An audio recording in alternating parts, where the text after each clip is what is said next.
My name is Hunter, and I'm 32 years old. This year marks the 3rd anniversary of my marriage to the love of my life.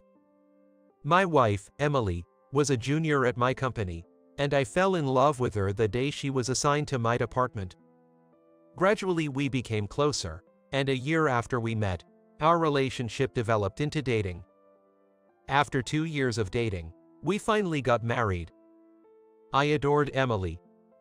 She also responded genuinely to my love, and we were enjoying a sweet, sweet married life, but it happened last year. Suddenly, without any warning, her attitude changed.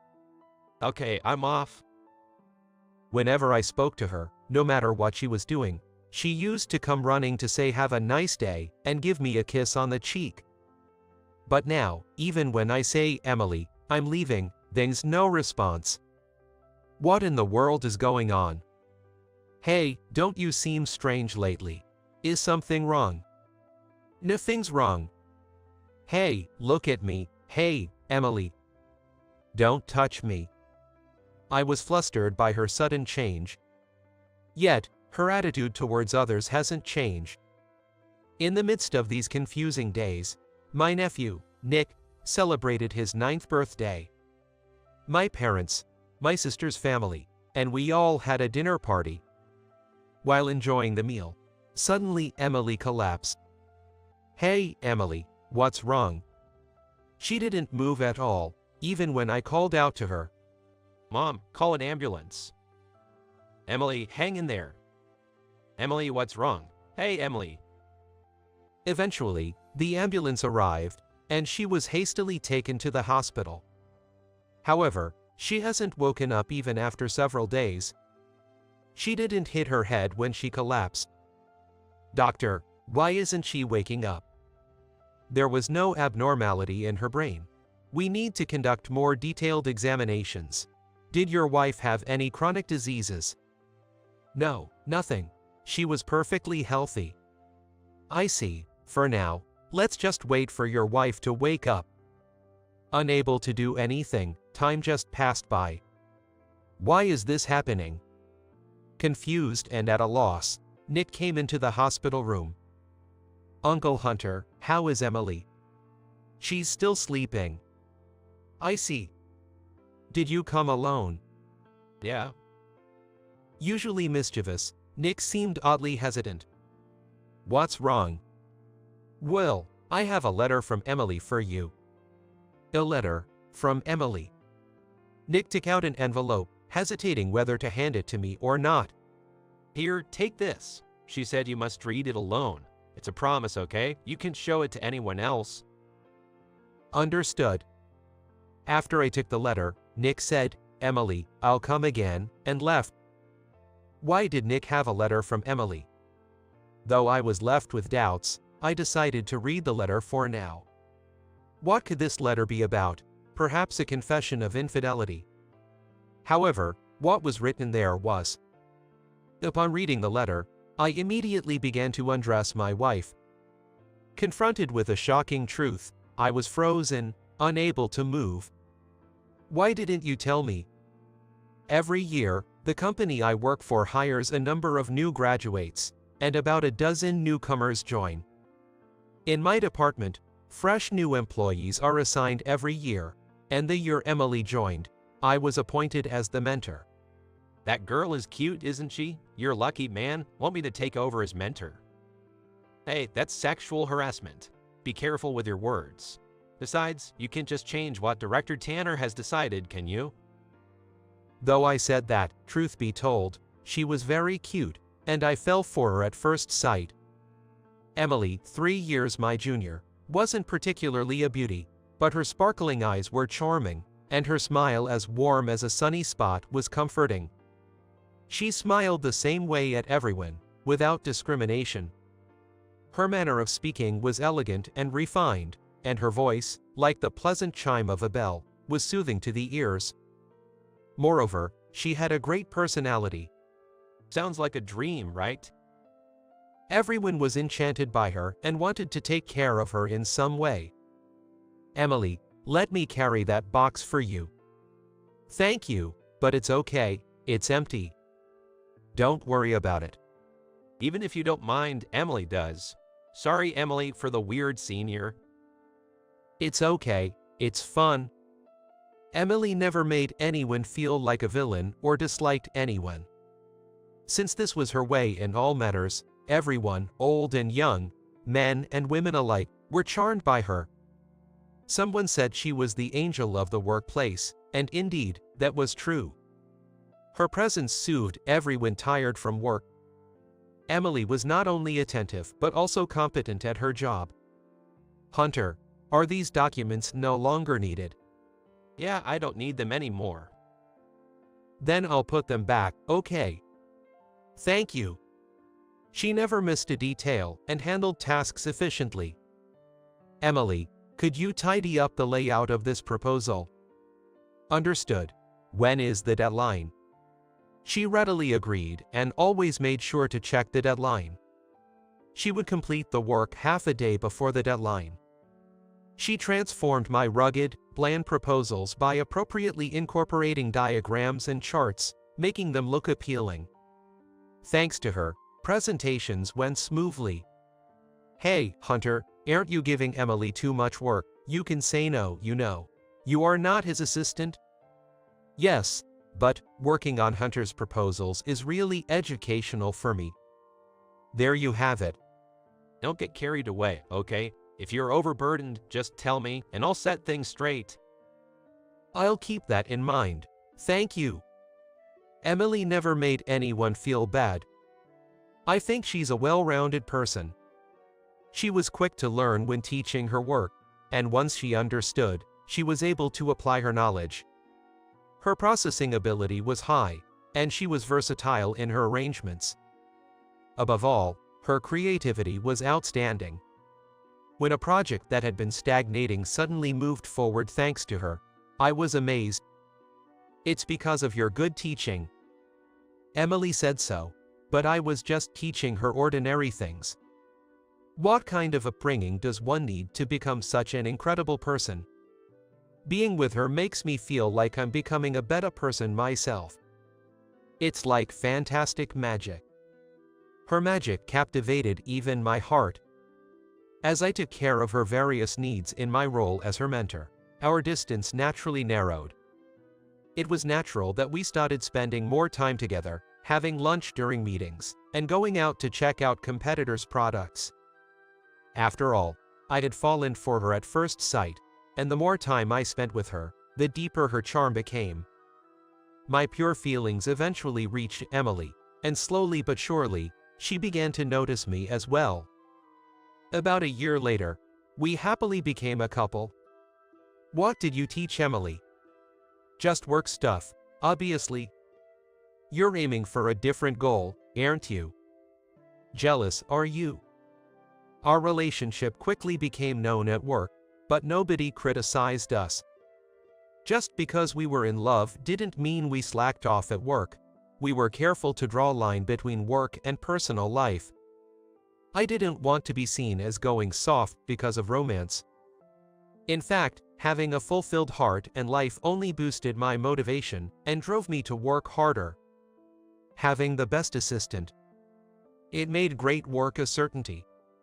When both work and private life are fulfilling, it makes a person kinder. Perhaps it's because you have more room in your heart. Scenes I hadn't noticed before started catching my eye, and when someone appeared to be in trouble, I found myself helping them unconsciously. It all came naturally. Isn't love wonderful? Hey Hunter, you've been looking really cool lately. Wasn't I always? I'll leave that without comment. No comment, huh? Hunter, when I see you, it makes me think that love is incredible. I want to experience a transformative love like yours. I've changed. You have a much nicer smile now. You're kinder, more considerate, and always smiling. The current you is incredibly handsome, thanks to Emily. I became uneasy about what image I had before, but thinking that I was in such a great love story made me feel bashfully proud. Having secured Emily, the most wonderful woman, my life began to accelerate. 2 years into our relationship, on her birthday, I made a once-in-a-lifetime proposal. Of course, she said yes. I was over the moon. To have Emily, loved and cherished by everyone, all to myself. Could there be anything more joyous? My euphoric self was brought back to earth by my colleague's warning. Don't tell me you're going to keep Emily locked up at home, Hunter. That would be a loss to society. That's right, it's a no-go. Emily is competent at work. If she wishes to continue, you shouldn't deprive her of that opportunity. Finally, even my boss Tyler chimed in. Hunter, you thinking of transferring to a regional office? Why would I? It's not good for both of you to be in the same workplace. Why should I be the one to move? It's everyone's consensus. That's ridiculous. Though I wasn't actually transferred to a regional location because of our marriage, the consensus was that it wasn't good for both of us to be in the same department, and Emily was transferred to another department. Of course, I ended up being resented by everyone. But I was happy. Our newlywed life was sweeter than cream puffs, almost melting like sugary candy. My family adored Emily and embraced her wholeheartedly. My mother was thrilled to have another daughter, and they often cooked together and went shopping. Even my usually stubborn and reticent father softened in her presence. Emily, is Hunter making any unreasonable demands? If you have any complaints, tell me right away. I'll take care of it. Take care of it. Am I a demon or what? If you make Emily cry, I won't forgive you. Aren't those supposed to be my lines? She watched our exchanges with amusement. Among the family, my nephew Nick was probably the one who took to Emily the most. Nick, approaching 9, was at a precocious age and became attached to Emily as a beloved older sister figure. Emily, I'm giving you this. What's this? A super rare card. They're really hard to get. I can't accept something so important. I'm giving it to you because it's the most important. You're going to be my wife. Nick, you want to marry me? Of course. Nick, she's my wife. You have to take good care of the person you're going to marry. Listen, Nick, listen well. Emily, let's go play over there. Whenever the family gathered, it was always a struggle for her attention. Though I was a bit jealous, it also made me happy, and I often took her to visit my family. She seemed to enjoy her relationship with my family too, visiting them even when I wasn't around. Especially with Nick, she seemed to play a lot. This is from Nick, he made it during craft time. The clay necklace was clumsy, but it was in colors and styles Emily would like. That kid really understands you, huh? Can a 9-year-old boy be such a man? It makes me a bit jealous. Never thought I'd feel jealous of my nephew. I can't afford to be complacent. She was skilled in the kitchen, efficiently whipping up meals in no time. Nutritious, well-balanced, and perfectly presented. Needless to say, they were delicious. She never cut corners, even when busy, and always kept herself neat.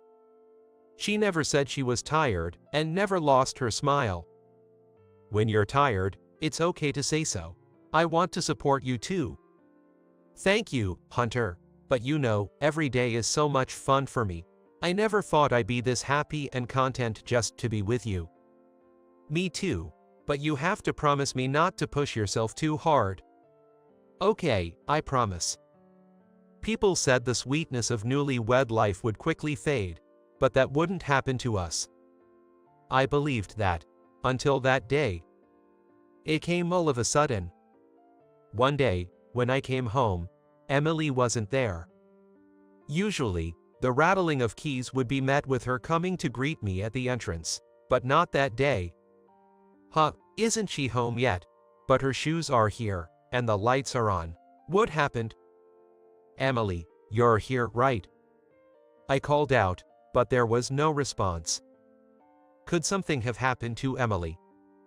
Anxiety gripped me, and I rushed into the living room. Emily. I called her name again, but still, no reply. Could she have collapsed or something? As I panicked, thinking about the completely unusual situation, Emily walked into the living room. There you are. I got worried when you didn't respond. I spoke, but still, she didn't reply. Emily, what's wrong? Do you feel unwell? Her complexion seemed off to me. It's nothing. It's not nothing, you look pale. I instinctively reached to check her forehead for a fever, but she sharply slapped my hand away. Did you just slap my hand? I couldn't understand what was happening. This had never happened before. There's food in the fridge. Eat whatever you want. Wait, something's off with you. What's going on? Nothing's wrong. It can't be nothing. Something's definitely off. Shut up. Leave me alone.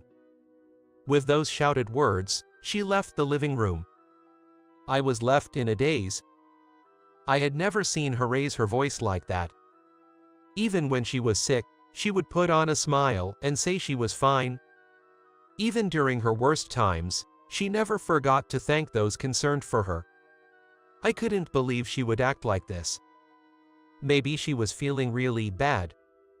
Everyone has their days, after all. Pushing further might just make things worse.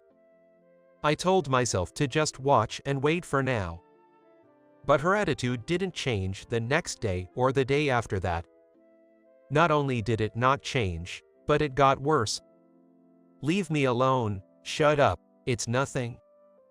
Those were the only words I heard from her.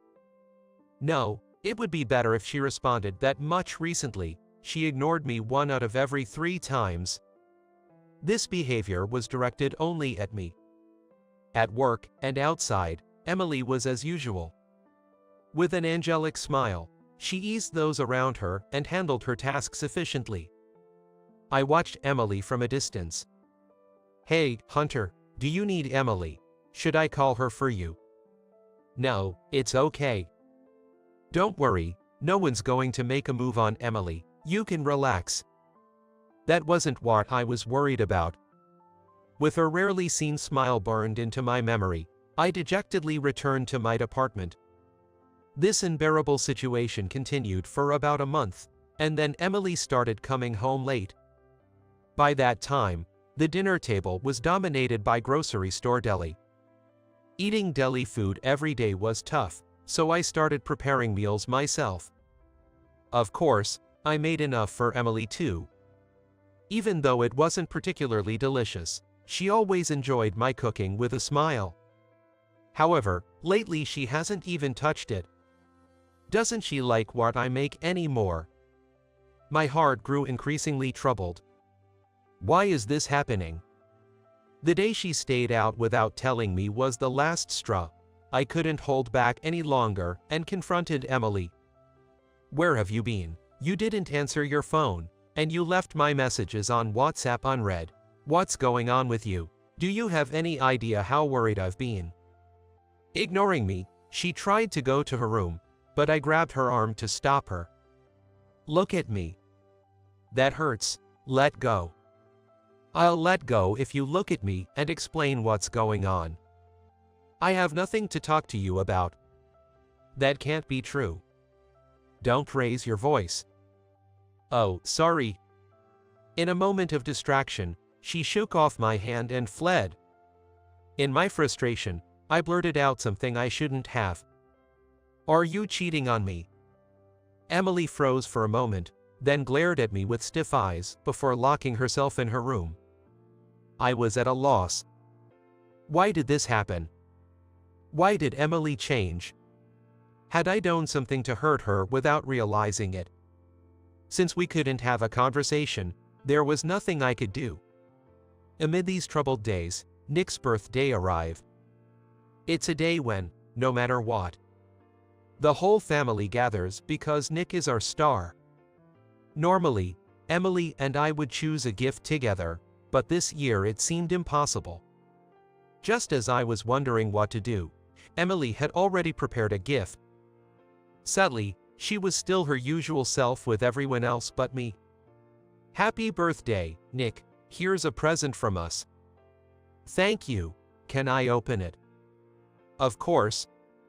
"Well, it's exactly what I wanted. Thank you, Emily."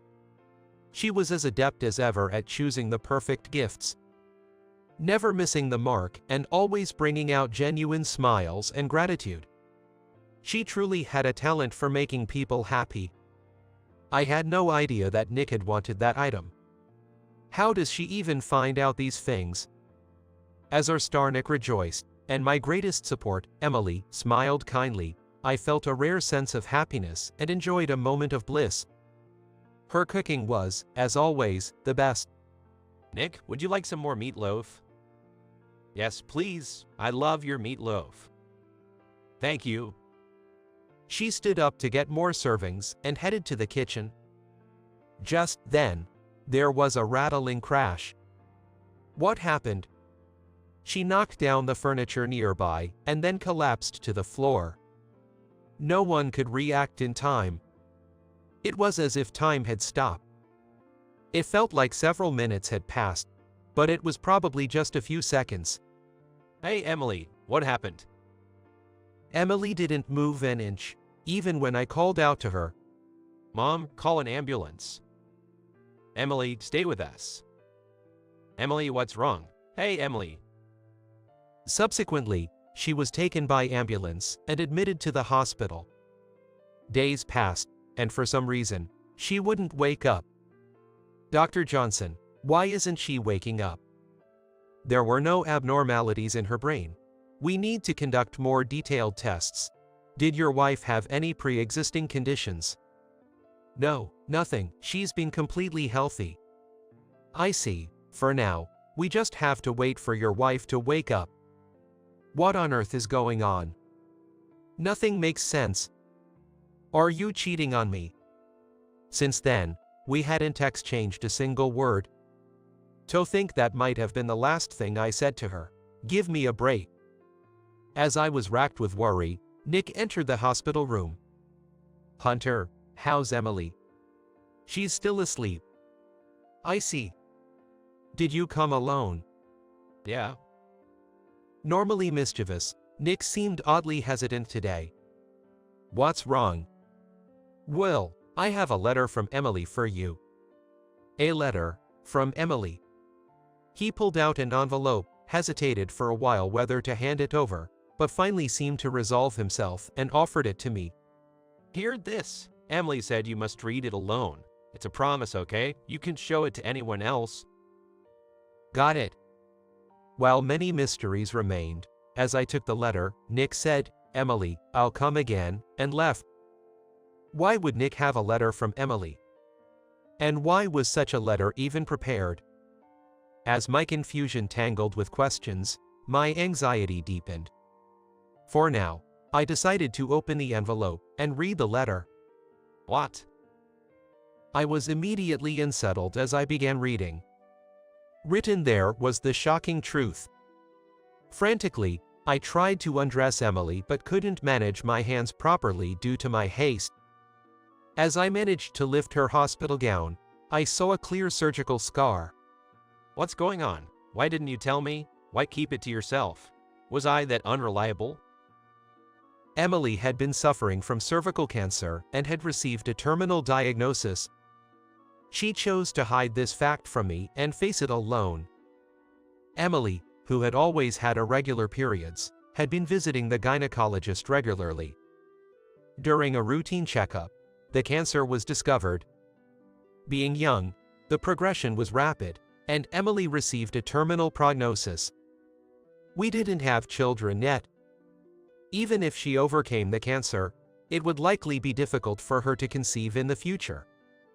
Knowing this fact would surely devastate me, and I would do everything possible to help her. I would spend money, time, abandon my work, and do everything in my power for Emily. But she did not think this was right.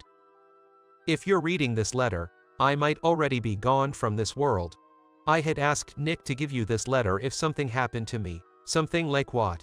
I can't forget the look on his face when he asked that. I feel terrible for putting him in that position. Hey, Hunter, could you apologize on my behalf? I'm sorry for making such a weird request and for hurting him. That was how the letter began. This was Emily's will. She had left these last words in preparation for a day she knew would come, filled with her regrets and repentance. I never imagined it would come to this. I took care of my health, managed stress, and lived each day with a smile. What went wrong? When I was told I only had a little time left, I decided to keep it a secret from you, Hunter. Because I knew if you found out, you'd devote yourself entirely to me, right? You'd try everything to cure the disease.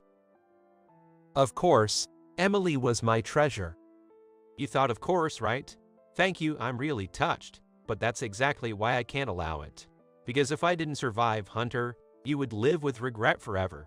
I don't want you to be an old man dragging along memories of me and crying. So, it's better to be hated while I'm still healthy. If you come to hate me and we end up divorcing, you'll forget about me, right? That's why I decided to become someone unpleasant, she wrote. Her sudden change in behavior had occurred right after she received her terminal diagnosis. Her unauthorized overnight stays were for treatment and surgery on the lesions. A clear surgical scar remained on her lower abdomen. Emily, you went through all this alone. Why didn't you talk to me about it? I'm your husband. I wanted you to be happy, Hunter. I really wanted to be the one to make you happy, but if that couldn't be, I wanted to set you free to find another path. I shouldn't bind your heart forever. So I chose to be hated. I hoped you would come to despise me, lose your affection, and naturally we would part. I wanted you to forget me, remarry, and build a new family. I wanted you to always be smiling. That's why I acted so outrageously, but you, Hunter, you never gave up on me. I guess I'm really being selfish, aren't I? Maybe I don't want to be forgotten. I'm sorry, Hunter, for hurting you, but I loved you dearly. I wanted to be with you more and more, always. Thank you for everything. Stay well. I love you from the bottom of my heart. I cried. I sobbed uncontrollably. I cried out loud like a child. It's unfair, Emily. How am I supposed to let you go? After reading this letter, wake up. I will make sure you get better. I'll make you regret trying to leave me alone to die. So open your eyes. Don't leave me. I took Emily's hand and squeezed it tightly. Don't mess with me. Did you think I just accept this selfishness? I'm angry with you for the first time. Get ready because I'm going to yell at you. Wake up, Emily.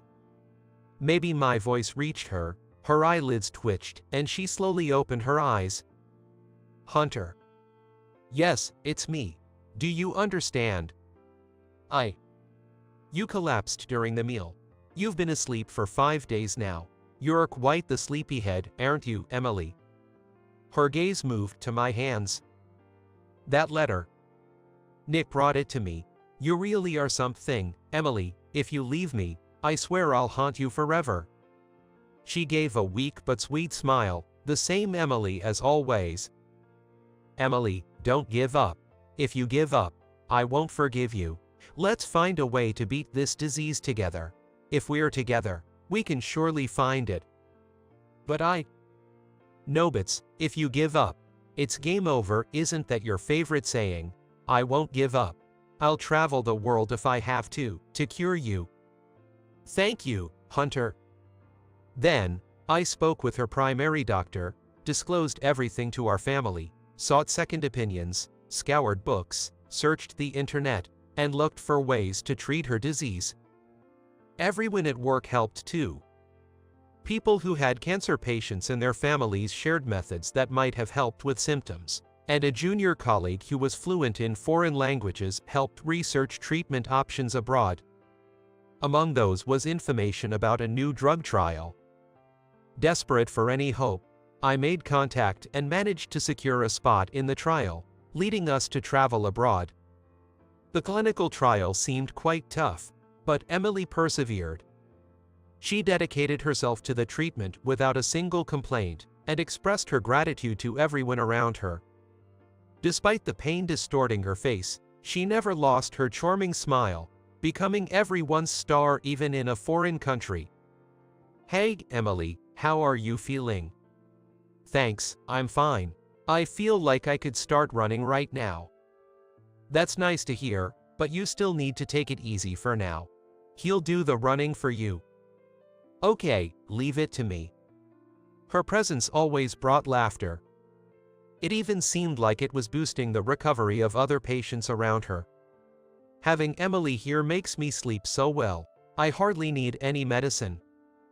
That's wonderful, but remember, you still need to take your medication. I guess so, right, Emily? Please make sure you take your medicine. Okay, if Emily says so, I'll take it. I felt proud of how much everyone loved Emily. The clinical trial lasted several months, and while the stay wasn't cheap, we had some savings, and both of our families offered donations, plus our friends and co-workers helped us manage financially. I want to use my allowance too, Nick said as he offered his money, which made us both cry. Although I couldn't accept it at first, Nick insisted. I'm worried about Emily too. I want to help her. From his hand, she took a single coin and said, "Can I make this into a pendant?" Of course. Will you wear it around your neck? Yes, I'll make it my lucky charm. From that day on, she always wore that pendant, never taking it off. Although the results weren't as expected, her condition improved somewhat, and her prognosis was significantly extended. Now back in America, we continued her treatment. Recently, after a checkup, the doctors were surprised to find that her tumor had significantly reduced in size. It's incredible, the progression has completely stopped. It's slow, but she's recovering steadily. If this continues, a full recovery might not just be a dream. Is that true? It seems the effects of the trial are gradually kicking in. That's wonderful. Thank you. Maybe your smile is boosting your immune system too. It's not just illness begins in the mind, but maintaining a positive and bright mind is also a secret to health. The doctors were so confident in Emily's recovery, bolstered by her charming, uplifting smile. Yes, that's right, I just need to protect this smile. For her smile, I would do anything. Hunter, I feel like I could completely recover and grow old with you. Of course, that's why there was no need to keep it a secret. You're right, I should have shared it sooner. Yes, not just me, everyone would have helped you. Yes, I need to thank everyone. Getting better is the best thanks everyone could get. Yeah, I'm going to keep fighting. We'll fight together. Let me in on it too. What, Nick? You were here. Of course, Emily is going to be my wife, after all. Listen, Nick, I've told you many times, Emily is my. Emily, let's go eat some ice cream. Let's go. Hey. Really, don't leave me behind. Even though her condition is improving, we can't let our guard down yet. No one knows exactly what the future holds. But I believe that our future will continue on, together and forever. I'll never let Emily face anything alone again.